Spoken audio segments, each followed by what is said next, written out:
Bom, boa noite aí, gente. Tudo bom com vocês, né? Espero que esteja tudo tranquilo.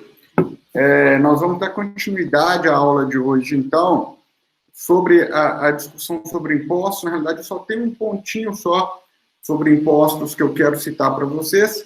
E vou voltar, então, um pouco atrás aí para poder falar da pentapartida, né? Da teoria pentapartida, que ficou aí em aberto, então.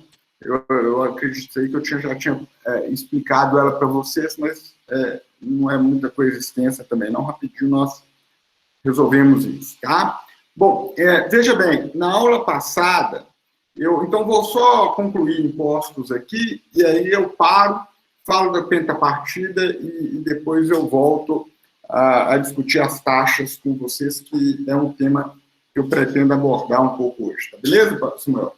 Mas é tranquilo, sem pressa, na realidade, com essa questão de aulas à distância, a gente fica sempre aí muito adiantado no conteúdo, então vocês podem ficar tranquilos. Bom, pessoal, na aula passada eu falei para vocês dos impostos.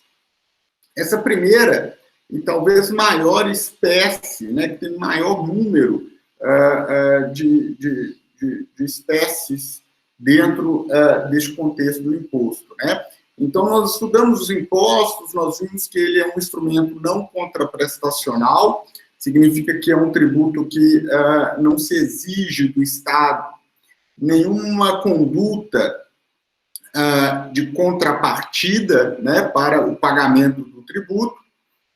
Vimos que sua receita é eminentemente uma receita fiscal, significa que ela, em regra, né, não está vinculada a nenhuma atividade do Estado. Vimos que há exceções a isso, obviamente.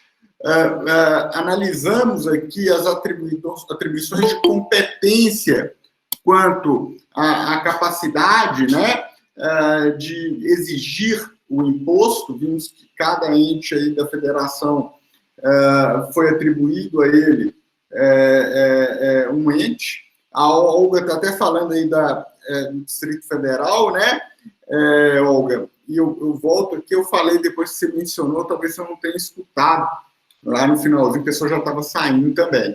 Bom, aí então nós vimos a capacidade de cada ente, né, e vimos que a União ali abarca um grande número de impostos, nos quais a Constituição atribuiu competência a ele. Vimos, inclusive, né, que até aqueles que a União não descreveu, são chamados impostos residuais, né, que podem ser criados e que não estão descritos na Constituição, é competência exclusiva da União, né, só ela pode produzir esse tipo de imposto. Vimos que os estados, né, têm um grupo menor de tributos, de impostos de sua competência, né, IPVA, ICMS e TCMD. Vimos que os municípios também são 3 impostos, né, que é o IPTU, o ISS, que é o Imposto sobre Serviço de Qualquer Natureza, e também o Imposto sobre Transmissão de Bens de Forma Onerosa, o famoso ITBI. Bom, e aí, então, só para levantar o ponto da Olga que ela citou, eu não citei para vocês o Distrito Federal, né? Por que eu coloquei o Distrito Federal à parte nessa distribuição de competências que eu fiz na aula passada? Porque nós sabemos que o Distrito Federal, por força constitucional, é uma entidade sui generis, né? É um ente sem igual dentro do contexto do nosso ordenamento jurídico, das nossas entidades políticas. Por quê? Porque não há nada parecido com o Distrito Federal. Ele é um ente único, tá? E por que ele é único?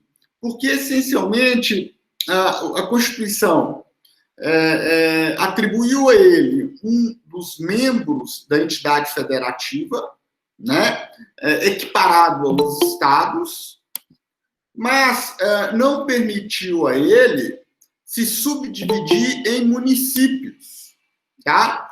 Então, a grande distinção do ponto de vista organizacional do Distrito Federal é que ele tem atribuições equiparadas a estados da federação, mas não pode se dividir em municípios como estes. Tá? Diante deste contexto, acaba que o Distrito Federal ele vai acumular as funções, as competências, tanto dos estados federados quanto dos municípios. Tá? E aí que vem o ponto interessante para a nossa aula aqui. Se ele acumula as funções tanto de estado quanto de município, significa que ele tem as competências tanto dos municípios quanto dos estados para exigir os impostos, tá? Então, o Distrito Federal ele pode exigir o IPVA, como pode exigir o IPTU.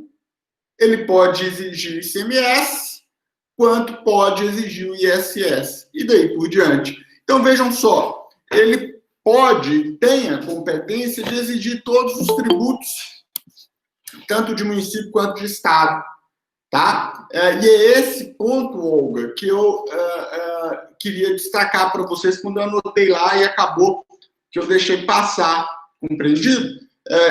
Essa atribuição dele de somar, né, as competências destes dois entes, tá bom? Bom, então veja só, nós vimos isso na aula passada e faltou só um pontinho do conteúdo sobre impostos que eu queria citar a vocês aqui, tá? Eu disse na aula passada que o fato gerador dos impostos, né, o fato gerador é o quê? O que dá origem ao imposto, o que faz ele surgir, nascer, né? Sempre é uma conduta social. O fato gerador dos impostos é a manifestação de riqueza. Eu falei para vocês assim, olha, todos os atos que ocorrerem em manifestação de riqueza na vida social são passíveis de serem tributados pelos impostos. Eu falo passível, né, porque ainda existem manifestações de riqueza e, de fato, as grandes manifestações de riqueza, por uma decisão político-legislativa brasileira, não são tributadas. A gente até discutiu aqui, né? Se você tem um belo de um iate, né, um jet ski, um helicóptero, um jatinho, uma grande fortuna, você não é tributado aqui nos impostos no Brasil. Mas, enfim, são manifestações de riqueza. Beleza, vejam só a seguinte situação. A manifestação de riqueza, ela pode surgir sobre dois pontos, tá? De forma pessoal e real. Deixa eu anotar isso aqui para vocês compreenderem, mas antes eu tenho que compartilhar minha tela.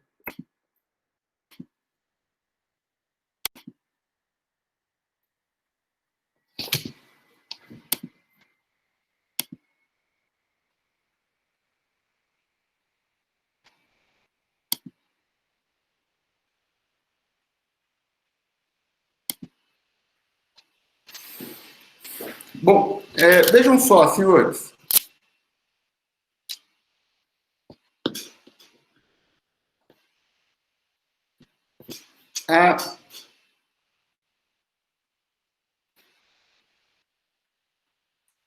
Os impostos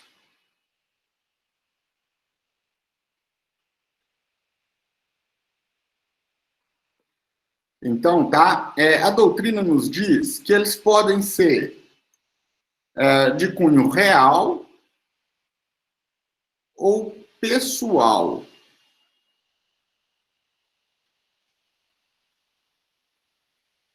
Tá?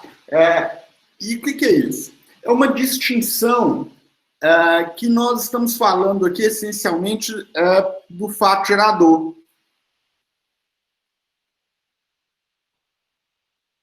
O fato gerador, ele pode levar a uma concepção de direito real ou pessoal.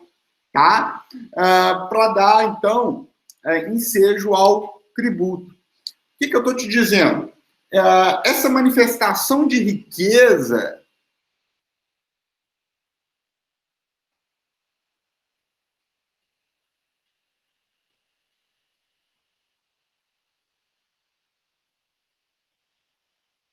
tá? Ela pode atingir um viés de direito real ou um viés de direito pessoal, tá? E aí vocês vão compreender por que eu tenho que fazer essa distinção para vocês.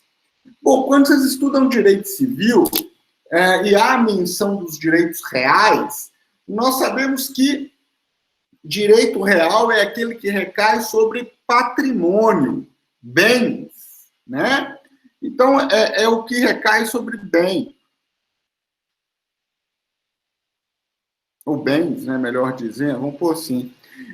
Então, vejam bem, eu tenho uma gama, um grupo de impostos que eles são classificados como com fatiador de direito real, porque eles atingem os bens, né, independente de quem seja o contribuinte, tá? Então, eu tenho um grupo de impostos que ele está preocupado com o patrimônio, com os bens, independente de quem seja o proprietário dele. Então, sem analisar a questão pessoal, tá? Hugo, me dê exemplo para isso ficar mais claro. Vamos lá, olha, 2 exemplos aqui para vocês compreenderem o que eu estou dizendo.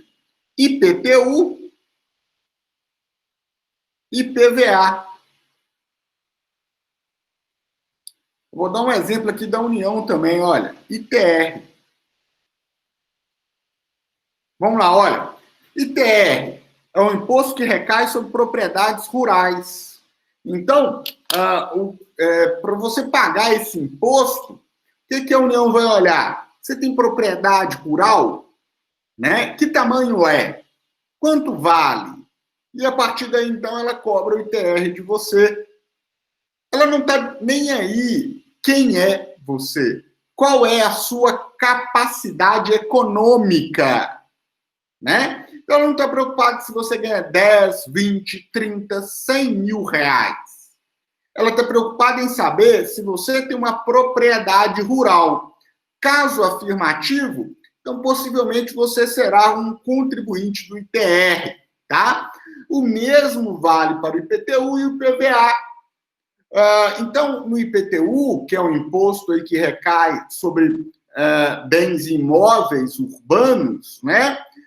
Ele está querendo saber qual é a sua capacidade, qual é se existe, né? Se você é proprietário de um bem imóvel urbano. Se você for proprietário de um bem imóvel urbano, então você é, em essência, um contribuinte do IPTU. Ele não está preocupado aqui com a sua capacidade econômica, ele não está preocupado se você está empregado ou desempregado, quantos filhos você tem, qual é o seu gasto, enfim, ele não está preocupado com a sua capacidade econômica, ele está preocupado com o poder, a propriedade, o domínio daquele bem.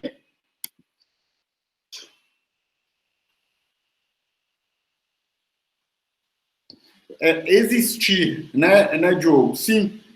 E veja, o fato gerador do direito real é a propriedade de algo. Tá, Diogo? É a propriedade de algo. É isso que eu quero que você saiba. Tá? Então, tudo que for imposto real ou de direito real, dependendo da questão, ela vai perguntar de um jeito ou de outro, compreenda que ele tá te encaminhando a uma ideia de imposto sobre propriedade de algo. Propriedade, posse de algo. Tá? Pessoal, deu para compreender isso? Tranquilo?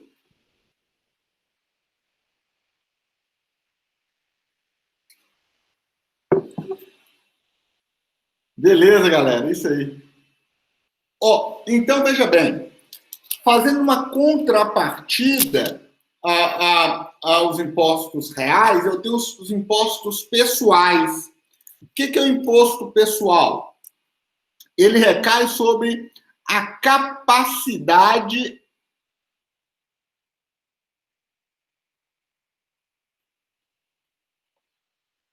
individual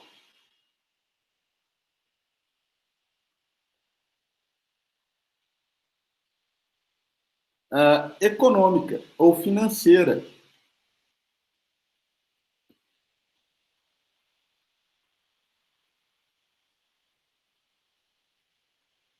Do contribuinte. Então, basicamente, o imposto pessoal, ele analisa individualmente a capacidade econômica do contribuinte para exigir dele o pagamento do imposto, tá? Qual o melhor exemplo que nós temos disso aqui? Imposto de renda, né? O imposto de renda. O imposto de renda vai olhar o quê? A capacidade econômica do contribuinte. Então, ele vai te perguntar assim, olha, quanto você ganhou em 2019? 100 mil reais? Opa, então você vai pagar X de 100 mil reais, né? Você vai pagar, você ganhou 200 mil, então você vai pagar 2X, né? A gente sabe que aqui eu posso ter o que a gente chama de progressividade, inclusive.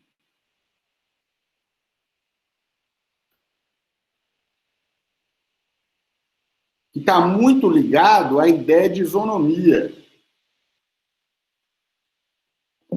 Que é o quê? Olha, eu vou cobrar mais, né, de quem tem condição pessoal de pagar mais. Eu vou cobrar menos ou nada de quem tem menos condições pessoais de pagar, né? Isso é progressividade. Então, quanto mais sua capacidade, mais deve ser, né, o seu comprometimento no pagamento do imposto pessoal. Tá? Então, imposto de renda, IOF, imposto sobre operações financeiras, imposto sobre serviços e produtos, né, tem esse caráter pessoal. Então, a pessoa que comprou uma bolsa no camelô, o imposto sobre ICMS, né, de circulação de mercadoria, é menor, né, do que aquele sujeito, ou pelo menos deve ser menor do que aquele sujeito que comprou aquela bolsa da Chanel, né, lá na Avenida Paulista, né, no Jardins, de 30 mil reais, de 10 mil reais a bolsa, né? Ostentação total. Pois bem, né? Presume-se que aquela pessoa que comprou uma bolsa de 30 mil reais, ela tem uma capacidade econômico-financeira maior, então eu posso exigir um pagamento maior dela do que exigiria de outro contribuinte ali que compra um produto mais essencial, tá? Então, seria o pessoal. Vejam que no pessoal eu posso fazer uma proposta de progressividade, tá? De aumentando as alíquotas segundo a capacidade econômico-financeira do contribuinte.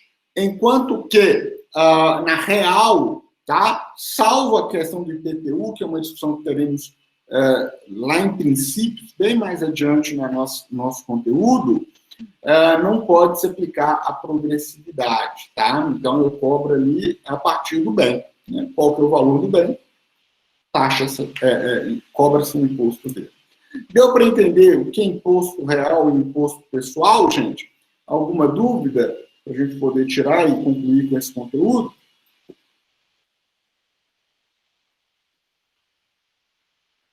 Beleza.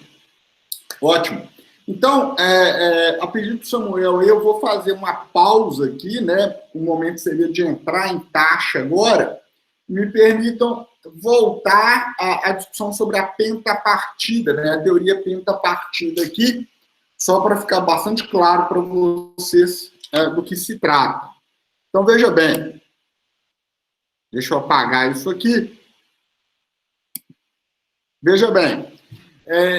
quando a gente estava analisando a natureza jurídica do tributo, eu disse a vocês o que, olha, existem 3 teorias que vão aí apresentar uma análise distinta sobre quantas espécies ou quantas diferenças de natureza de tributo nós temos no Brasil, né?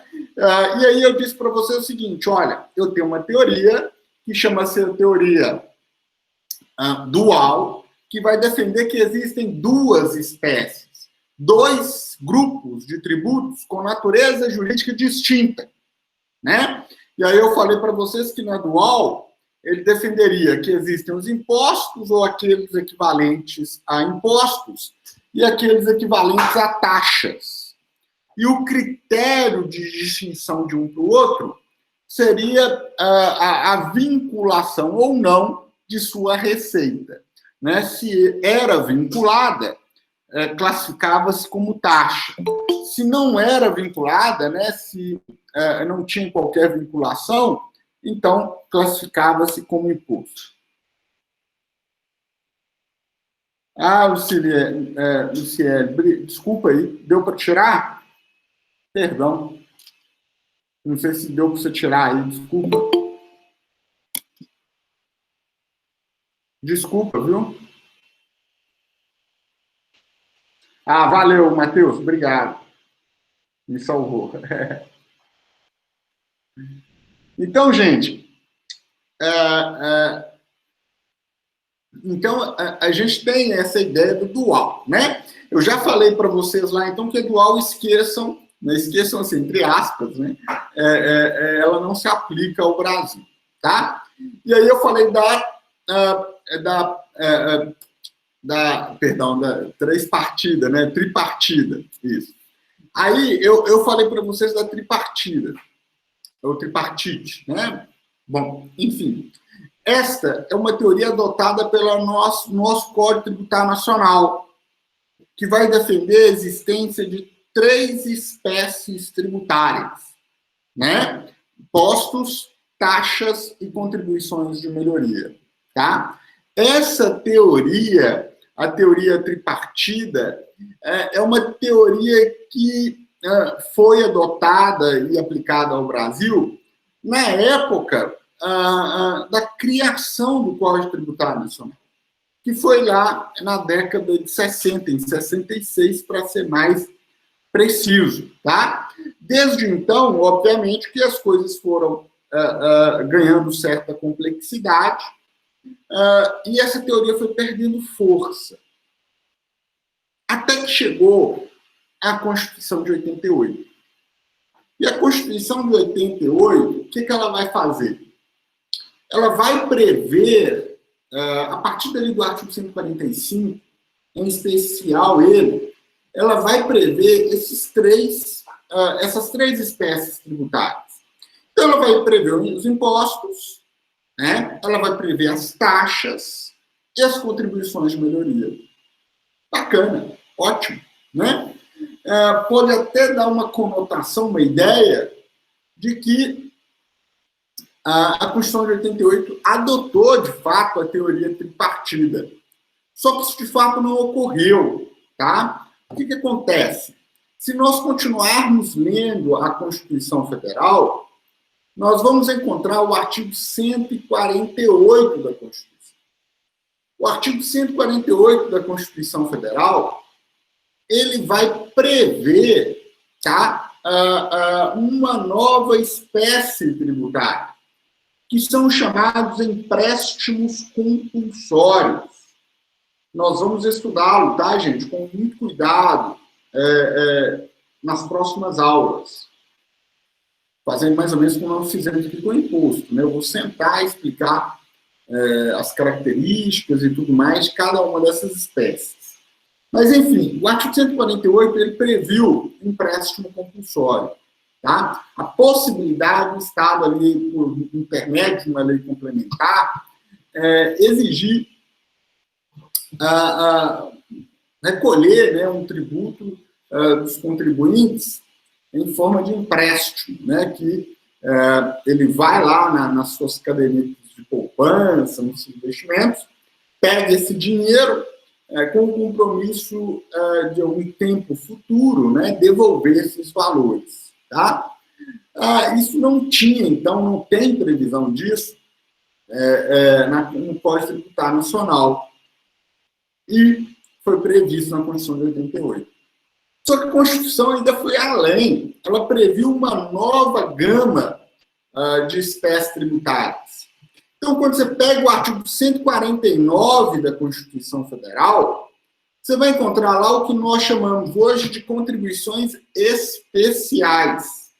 É um grande grupo de contribuições que estão ali essencialmente ligadas a contribuições sociais, né, para pagamento da Seguridade Social no Brasil, previdência, saúde e assistência social, mas também contribuições de intervenção no domínio econômico, contribuições de classe social, contribuição de iluminação pública, colocaram tudo ali neste quinto agrupamento de espécies tributárias.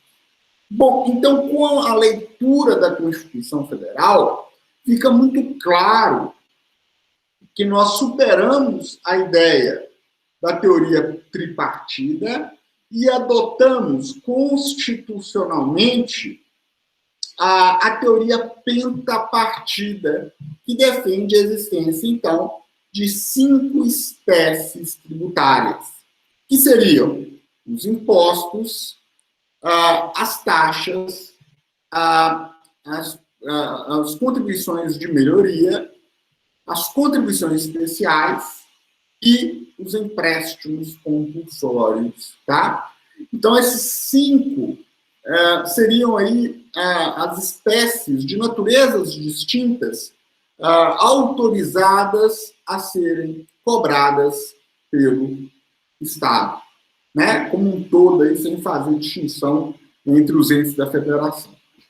Pois bem, e aí o STF veio, após a Constituição de 88, e reafirmou que o Brasil hoje adota a teoria pentapartida por força expressa da Constituição Federal, tá? Então, a Constituição vai propor aí a ideia de existência de 5 espécies tributárias, tá? Então, o que nós faremos aqui, já começamos, né, é estudar cada uma dessas espécies tributárias, né? Na aula de hoje nós concluímos os impostos, falaremos um pouco ainda hoje de taxas, né? Em outra ocasião, empréstimos compulsórios, contribuições de melhoria e, por fim, contribuições especiais, tá? Bom, para concluir isso aqui, então, Samuel, o que eu devo destacar para vocês que, geralmente, olha, cai muito em provas maldosas, né, de mais alto nível. Isso é muito cobrado. O que uma prova maldosa pode cobrar de vocês sobre esse assunto? Como eu falei para vocês que o Brasil adota a pentapartida, por força da Constituição e por posicionamento jurisprudencial do STF, é muito comum você fixar na sua cabeça que a teoria pentapartida é adotada pelo Brasil. E não está errado se você fixar dessa forma. Mas lembre-se, tá? O CTN, o Código Tributário Nacional, continua reconhecendo a teoria pentapartida. Ele não foi alterado, nós lemos aqui, né, o artigo 5º da Constituição, o artigo 4º e 5º do Código Tributário Nacional, e nós vimos que a descrição é de 3 espécies tributárias. Então, já vi questões em concurso que eles vão te falar, podem te perguntar o seguinte, olha, o Código Tributário Nacional adota a teoria pentapartida. O que você vai marcar? Errado. O Código Tributário Nacional Brasileiro adota a teoria tripartida. Quem adota a teoria pentapartida é a Constituição, é o STF, tá? é obviamente que eles estão fazendo aí, né, sendo bastante maldosos, mas, olha, é mais comum que vocês imaginem, tá? Esse tipo de maldade feita com aquele que está sendo avaliado. Muito comum você observar isso sendo acontecendo de fato, tá? Então, olha só, repitam comigo. CPM, até por ser da década de 60, tripartida. Constituição STF, pentapartida. Perfeito, gente? Samuel, deu para compreender agora com cuidado a pentapartida? Vocês têm alguma dúvida ainda para questionar? Fiquem à vontade. Diogo, anota aí para você acompanhar na Constituição, né? E ler lá sem problema nenhum. Artigo 145, Diogo, você vai encontrar a descrição de impostos, taxas e contribuições de melhoria. Tá? Artigo 148, empréstimos compulsórios. E 149A, contribuições especiais. Beleza? Deu para anotar aí? Vou até pôr aqui, ó.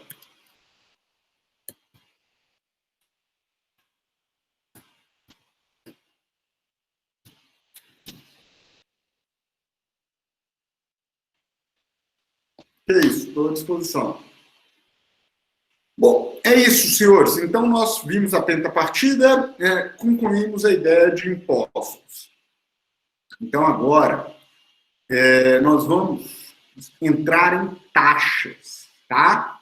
E já que vocês estão aí com os seus vademecums em mãos, permitam aí uma leitura do artigo 77 do Código Tributário Nacional, 149 é da Constituição Federal, tá? Todos que eu citei aí do CIEL. Beleza? 149 e 149A. O 149A foi uma emenda à Constituição que colocou lá a contribuição de custeio da iluminação pública. Ela não existia, tá? Foi criada posteriormente, por causa de uma decisão do STF que julgou inconstitucional a taxa de iluminação pública. Eu vou explicar isso para vocês hoje, inclusive, talvez hoje ou na próxima aula, no tocante à taxa, tá? Porque ela foi julgada inconstitucional, taxa de iluminação pública. E obrigou essa emenda à Constituição. Pessoal, então peguem aí no seu Código Tributário Nacional para mim, por favor, o meu está até aqui do lado, e abram no artigo 77. Vou até pôr aqui, ó, para não terem dúvida.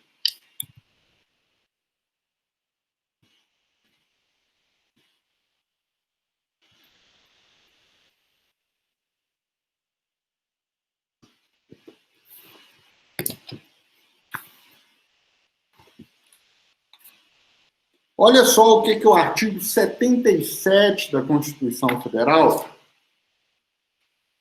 vai prever, CPM, perdão, vai prever, olha.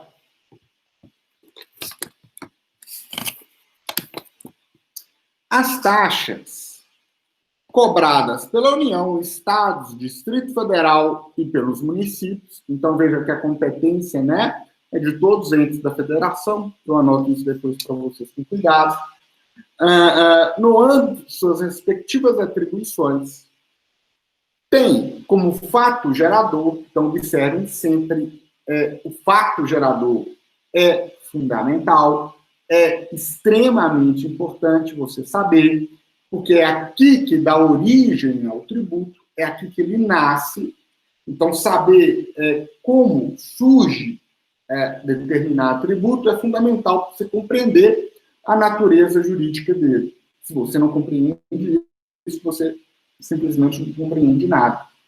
E aí, olha só, o fato gerador da taxa é 2 diferentes. Não pode ser um, pode ser outro. Veja o que ele diz.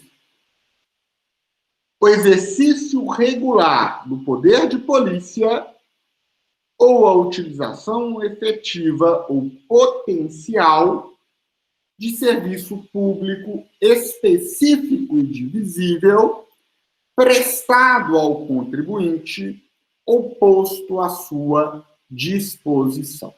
Tá? Então, vamos anotar isso no quadro ali e deixa o CTN do lado aí, que depois a gente volta para ler de novo, tá? Veja bem, então, olha. Vamos pegar aqui a taxa.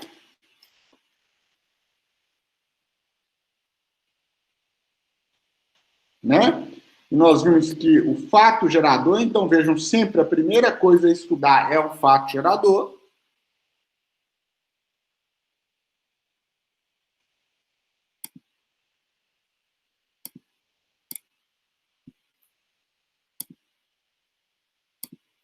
Então, o fato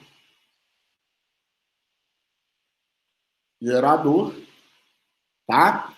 Pode ser dois, né? Não precisam, pode ser dois bastante, bem distintos, diga-se de passagem. Então, vamos lá, olha. Pode ser o exercício do poder de polícia. E aí, vocês me permitam acrescentar algo que não estava no dispositivo. Eu vou explicar por quê. Polícia administrativo. Tá? Isso aqui não está lá. Eu explico por quê. É uma questão didática. E um serviço público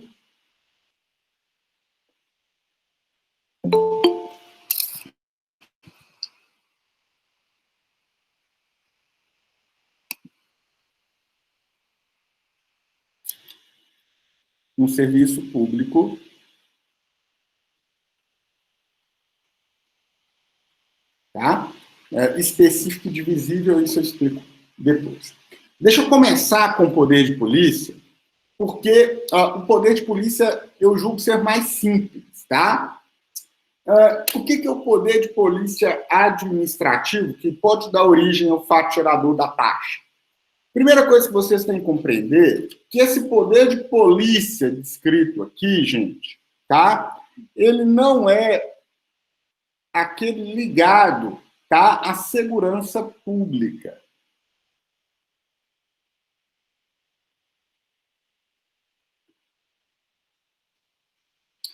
Bom, veja bem, então quando eu falo em poder de polícia, não é a polícia ali ligada às condutas sociais tipificadas como crime, tá? Então, o poder de polícia ligado à segurança pública, ele não se encaixa aqui na cobrança de taxa. Então, eu não posso cobrar taxa para a atividade do policial militar, do policial civil, né, do agente penitenciário, tá? Do exercício das atividades do Ministério Público ou do próprio judiciário na esfera penal criminal, tá? Isto é segurança pública. Não há conotação aqui com o poder de polícia administrativo, em que pese, eventualmente, a polícia militar ou mesmo a polícia civil fazer, às vezes, o exercício do poder de polícia administrativo, tá?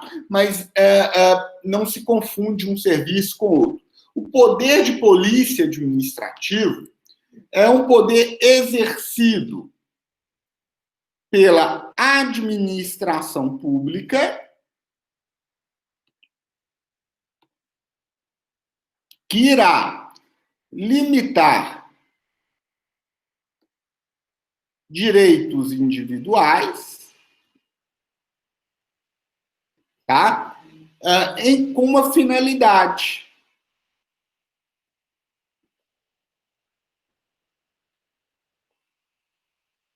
Qual finalidade?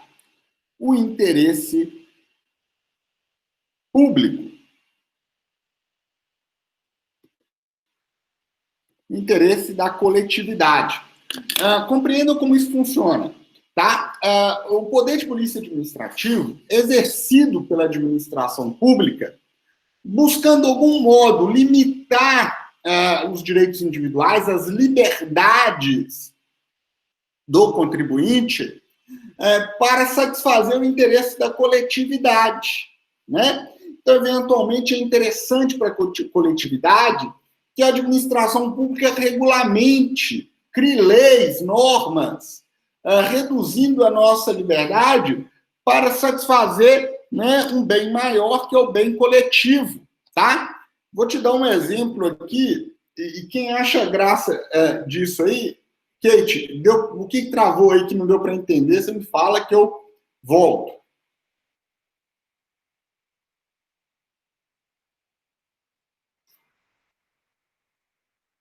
Ah, beleza, beleza. Então, olha só, o que é isso de limitar a liberdade, né, em prol da coletividade? Vou dar alguns exemplos aqui para ficar claro para vocês. Alguém aí, como eu, já foi para pegar um ônibus numa rodoviária e ali esperando, você vai lá e compra uma coxinha, come aquela praga daquela coxinha, e aquele trem no meio da viagem vai te embrulhar o estômago, porque ela estava meio estragada, meio mal feita, e você então vai começar a ter um piriri gangorra, né? Começar, né, a peidar molhado. Não sei se vocês já viveram essa experiência extremamente desagradável, né, em uma bela de uma viagem, né? Vocês riem, né? Que nojo, né? Você fala que nunca te aconteceu com você. Ué, Jussier sabe. Pois é, né? Geralmente, o que é isso? É falta de higiene no preparo da comida, né? Isso é o quê? Uma questão sanitária, tá? E a obrigação do Estado, então, fazer o quê? Fiscalizar restaurantes, né? Cozinhas de restaurantes, lanchonetes, para garantir que o preparo da comida ali esteja com o mínimo de condição sanitária necessária para garantir a saúde do consumidor, né? Então, senhores, aqui está uma limitação de uma liberdade individual, né? Então, se você quer montar um restaurante, uma lanchonete para você, você pode, é um direito seu, mas você tem ali que cumprir certas regras sanitárias. Então, tem que estar azulejado, né? A cozinha, higienizada, o pessoal usando, né, utensílios ali de higiene, igual, né, um negócio para o cabelo, para não cair. Usar produtos com data de validade, né? Não pode ser nada vencido. Então, olha só, você vai ter lá, né, agentes dos municípios, em regra, ou pode ser dos estados também, ou da União, fazendo esse tipo de fiscalização. Né? Inclusive, ele pode até fechar o estabelecimento, aplicar multa, né, pelo descumprimento. Vejam, isso é uma limitação, né, da liberdade individual em prol do interesse da coletividade. Então, esse exercício de fiscalização pode-se cobrar uma taxa para a realização dele. Tá? Perceberam? Vou te dar outro exemplo. Não sei se vocês se recordam, mas vocês lembram da Boate Kiss, lá que pegou fogo, né? Aquela boate que pegar fogo acabou matando muita gente, né? Samuel lembra aí, matou muita gente, né? Foi uma tragédia muito grande. Parece que o pessoal foi até julgado agora, ou vai ser julgado agora recentemente, né? Eu lembro que na época eles fizeram uma reportagem e começaram a pegar foto da galera que estava na boate no dia, em dias anteriores, né? E aí eles mostraram assim que vários lugares só tinha uma plaquinha do extintor de incêndio, mas não tinha ninguém, não tinha extintor de incêndio, né? E aí voltou uma discussão muito grande, que era também sobre um exercício de poder de polícia administrativo, que é o quê? Que era a situação que nós sabemos que os estados eles têm a prerrogativa de fiscalizar o cumprimento das normas de segurança. Então, o Corpo de Bombeiros ele tem a obrigação de exercer o poder de polícia administrativo, fiscalizando, né, comércios, eventos, locais, né, de aglomeração de pessoas, para ver se a estrutura está adequada, né, a eventuais situações de incêndio e tudo mais. Então, hoje, depois dessa Boate Kiss, então, você não faz qualquer evento noturno, eventos, shows e tal, ter uma boate, se você não estiver ali totalmente alinhado com as prescrições do Corpo de Bombeiros. Então, o Corpo de Bombeiros vai, fiscaliza, eventualmente questiona saídas de emergência, ausência, né, de extintores de incêndio e tudo mais. Isso ficou muito mais restrito depois dessa situação que ocorreu na Boate Kiss, né? Antes dela, você tinha boate que durante o dia era borracharia, né? Imagina que loucura que era, mas tinha. Então, isso acabou. Então, hoje, se você quer fazer uma festa, né, você vai ter que ir lá bater na porta do Corpo de Bombeiros, pagar uma taxa, que chama-se carinhosamente taxa de incêndio, né, que é uma taxa que você paga para o Corpo de Bombeiros fiscalizar, analisar se o evento ou o local, né, está ali de acordo, alinhado com as regras legais, né, de proteção, né, quanto ao incêndio e tudo mais. Então, percebam só, você tem uma limitação na liberdade individual. Não dá mais para você fazer uma festa, né, em qualquer local, sob qualquer condições.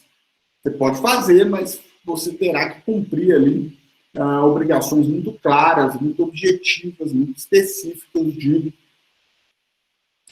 cumprimento de regras do Corpo de Bombeiros, né? Deu para entender, galera, o que significa poder administrativo, poder de polícia administrativo e a diferença para o poder de polícia de segurança pública? Tá? Lembrem-se, o poder de polícia administrativo ele não gera reclusão, né? Condenações de ordem penal, tá? É claro, galera, que pode eventualmente uma situação ser punível sobre a ótica administrativa e penal. Né? O caso da Boate Kiss é um excelente exemplo. Os seus donos vão responder na esfera penal lá pela morte daquele grupo, né? Aquele número impressionante de pessoas. Mas também vai poder sofrer penalidades da ordem administrativa. Né? Então, não tinha extintor de incêndio, saída, né, saída de emergência e tal, leva a multa, leva a suspensão da licença, né, de funcionamento, pode levar ao fechamento, não há problema nenhum, tá? E aí eu lembro, olha, a Polícia Militar, ela exerce eventualmente funções de poder de polícia administrativo? Exerce. Quer um exemplo? Trânsito, né? Quando você recebe uma multa de trânsito porque andou uma velocidade excessiva, porque estacionou o veículo em um local proibido, você está ali sofrendo uma multa por uma infração administrativa e não penal, tá? Pode ser o policial militar a fazer isso, pode ser um guarda municipal, né? Não há problema algum.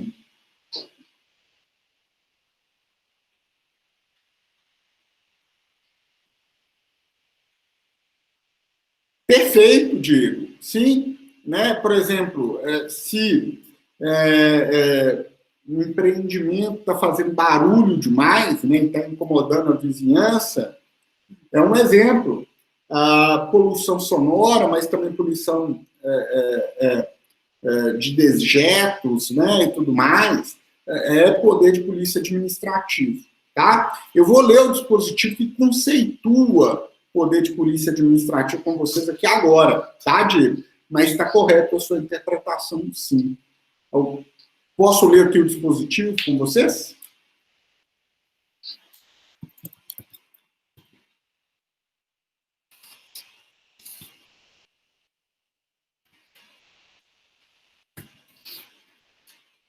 Vamos lá, olha. Artigo 78 do Código Tributário Nacional. Ele vai dar um conceito do que seria poder de polícia administrativo. Eu uso, inclusive, até no direito administrativo esse conceito. Vamos lá, olha. Considera-se poder de polícia a atividade administrativa pública que, limitando ou disciplinando, vejam, limitando ou disciplinando direito, interesse ou liberdade, regulamenta a prática de ato ou abstenção de fato em razão do interesse público,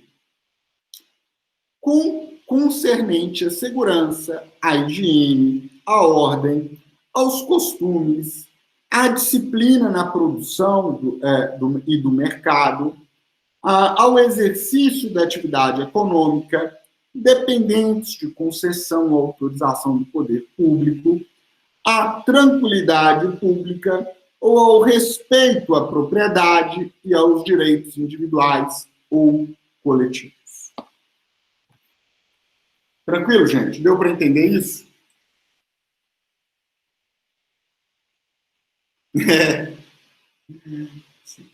Década de 60, né, Samuel? Então, gente, o poder de polícia administrativa é isso, tá? E aí, o que eu vou lembrar vocês? Quando o Estado, então, exercer o poder de polícia administrativa... São 22 horas. Ele poderá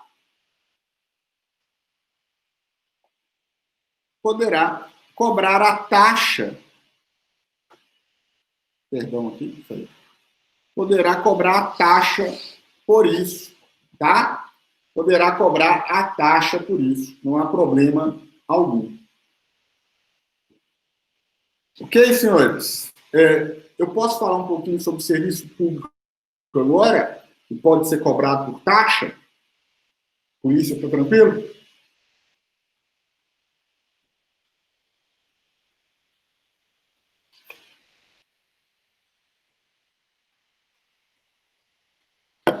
Beleza. Então, vamos lá. Eu vou só dar uma pincelada aqui em serviço público, porque eu quero falar com ele em uma aula com mais tempo ali, né? Na próxima aula eu falo dele com mais profundidade, mas eu queria, aqui em especial, hoje, fazer uma distinção com vocês desse serviço público custeado pela taxa com aquele que eu já citei, que seria custeado pelos impostos, tá? Veja bem, eu tenho, como eu já expliquei para vocês, duas classificações para serviço público. Eu tenho um serviço público UT University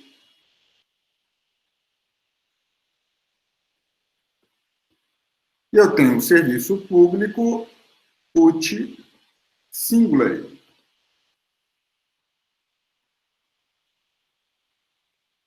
Perfeito? Vejam só, senhores. Eu expliquei para vocês na aula passada que o UT University é o serviço público, né, de ordem indeterminada.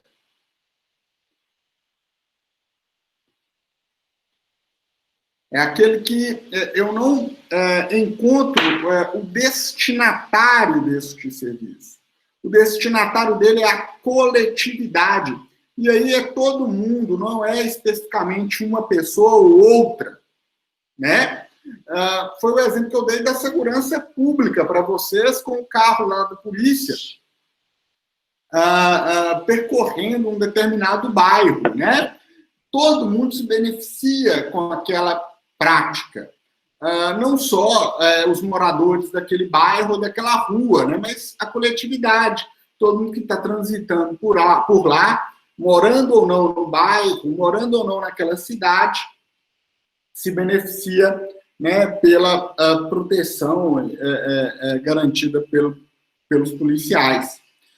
Do mesmo modo, então, eu afirmei para vocês que os serviços públicos coletivos, né, eles são, em regra, custeados pelos impostos. Né? Já que eu não consigo definir quem é o destinatário dele, e os impostos não têm receita vinculada, a coletividade paga pelo serviço público UT University, tá? Bom, o UT Singulary, portanto, é o inverso, né, do UT University. O UT Singulary seria um serviço público, então, o quê? Determinado. Aquele que tem, né, o destinatário determinado, individualizado, tá, galera?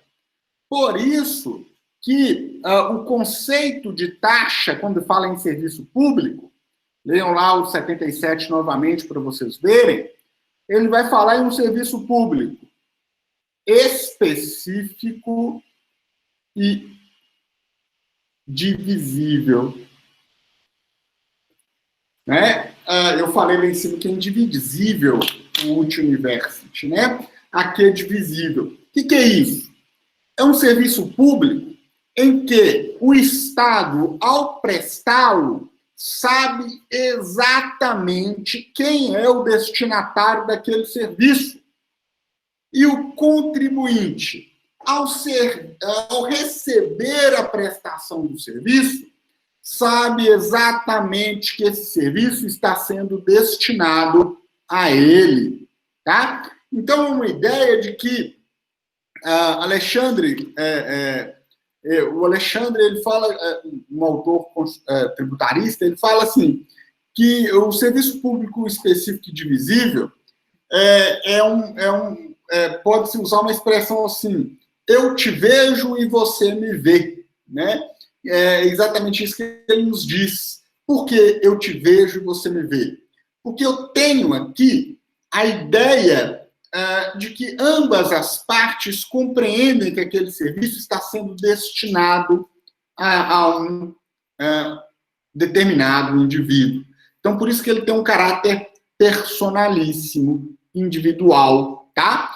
Na aula passada eu falei, né, para vocês do recolhimento do lixo residencial como um serviço específico e divisível. Diferente do recolhimento do lixo, né, em locais públicos, que eu não sei quem colocou o lixo lá. Agora, eu sei quem colocou o lixo, pelo menos em tese, na frente da casa de Hugo. Provavelmente foi o próprio Hugo, né? Portanto, aí seria específico e divisível. Eu gosto de, quando falo em específico e divisível, falar do serviço público de emissão de documento, né? Então, quando você paga uma taxa para que o Estado emita um documento para você, uma carteira de motorista, de trabalho, de identidade, CPF, passaporte, né? Você percebe ali claramente que o Estado prestou um serviço para você, específico e divisível a você. Né? Tanto é que tem seu nome, inclusive, no documento. E, claro, o Estado também sabe claramente, objetivamente, que aquele serviço foi destinado a você. Então, eu tenho aqui a clareza da definição de quem é o destinatário daquele serviço. E aí, então, nós classificamos ele como UT Singulary. Daí, então, e somente este, tá? Pode ser cobrado por intermédio de taxa. Então, a taxa, né, pode ser destinada ao custeio do serviço UT Singulary, enquanto que o UT University só pode ser custeado pelos impostos, tá? É aqui, galera, que o STF, só para concluir esse ponto, olha, é aqui que o STF falou assim, olha, taxa de iluminação pública, às vezes a gente fala, né, taxa, mas não é contribuição, taxa de iluminação pública é inconstitucional.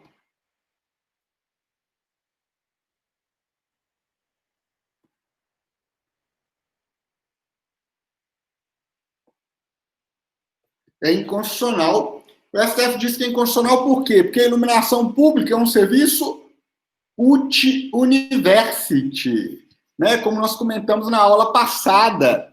Eu não consigo determinar o beneficiário da iluminação pública.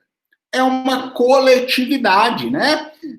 O poste na porta da casa de Hugo beneficia o Hugo, obviamente. Beneficia também os vizinhos, beneficia os membros do meu bairro, mas beneficia uma coletividade indeterminada, porque o sujeito que mora em outro bairro e que passa no meu para ir trabalhar, para ir caminhar, se divertir, o sujeito que passa de carro, que mora em outra cidade, né?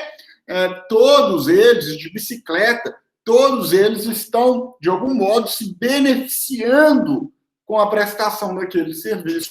Então, ele não pode ser custeado por taxa pela natureza jurídica do serviço prestado, tá? Até aqui, tranquilo, gente? Deu para entender isso? Vejam que esse ponto, né, é até um complemento da aula passada, né? Então, quem não assistiu a aula passada depois, estudem, leiam a aula passada, vejam a aula passada e vejam essa que vocês vão compreender aí, eu acho que vai se encaixar um pouco.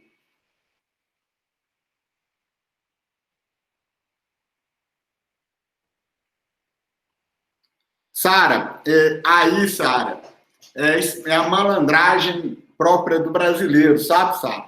O STF disse assim, ó, não pode cobrar taxa. Beleza, é inconstitucional. Só que aí surgiu uma situação, sabe, Sara? O que acontece? Antigamente, quem pagava o custo da prestação de serviço de iluminação pública era o Estado. Então, os estados da federação que pagavam. Eles delegaram essa função para os municípios, sabe, Sara? Só que os municípios, grande parte deles, não tem dinheiro para pagar a iluminação pública. É muito caro, Sara, pagar esse serviço, sabe?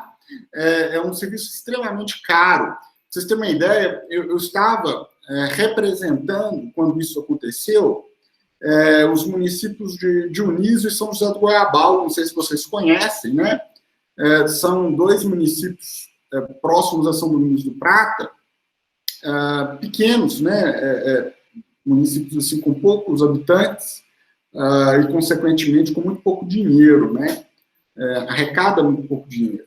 E aí nós fizemos um estudo, né, pela MEP, que é a Associação dos Municípios do Médio Piracicaba, um estudo para ver quem tinha condições financeiras de bancar a iluminação pública do seu município, né? Quem tinha arrecadação para isso. E o cálculo a conclusão que se fez foi o seguinte, olha, só Itabira e João Molevade tinham dinheiro suficiente, né? Arrecadação suficiente para pagar o serviço de iluminação pública, para você ter uma ideia, de todo o Médio Piracicaba, né? que é composto por um pouco mais de 20 municípios, né? Aumentou de 25 municípios. Só os dois tinham, para você ter uma ideia. Todos os outros não teriam condições de pagar, né? Claro que aí se resolveu de uma forma consorciada, né? Então, a gente tem uma empresa que licitou que ela presta serviço praticamente em todo o Médio Piracicaba, né? E aí, obviamente, que o custo reduz muito, porque é uma empresa só, cada município paga um valor para ela, né? Mas foi a solução encontrada, porque não teria condições de pagar. E aí, então, para resolver esse problema, né, de dinheiro, Aí o jeitinho brasileiro levou a tal contribuição de iluminação pública, sabe, Sara? Que é um Frankenstein, né, um remendo, né, que os nossos legisladores fizeram para poder resolver o problema financeiro aí dos municípios que não tinham condições de pagar a prestação desse serviço. Mas aí fique tranquilo que eu vou, né, explicar isso com muito cuidado para você, para todos vocês, quando a gente estudar contribuições especiais lá na frente, sabe? E eu falo remendo, sabe, Frankenstein, Sara, porque nós vamos estudar que a contribuição de custeio da iluminação pública, ela é meio imposto e meio taxa, sabe? Porque, assim, é um dinheiro que é para pagar um serviço geral, Uti-University, né? Mas com receita vinculada, própria da taxa, sabe? Que só paga serviços Uti-Singular. Uma loucura, né? Mas era o contexto que exigia a realização disso, sabe? Então, prometo que daqui a pouco a gente aprofunda um pouco mais nisso, tá bom? Pessoal, beleza. Se não tiverem dúvidas, né? Nós continuamos na próxima aula a partir deste ponto de conteúdo aí. Tudo certo?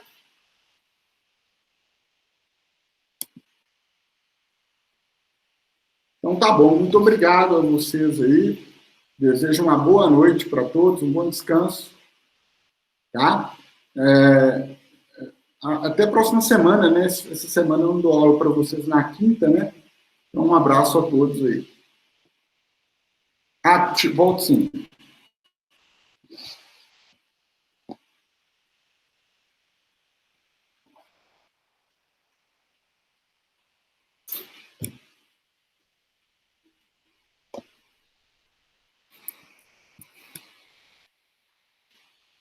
Beleza, gente. Um abraço para vocês, então. Muito obrigado aí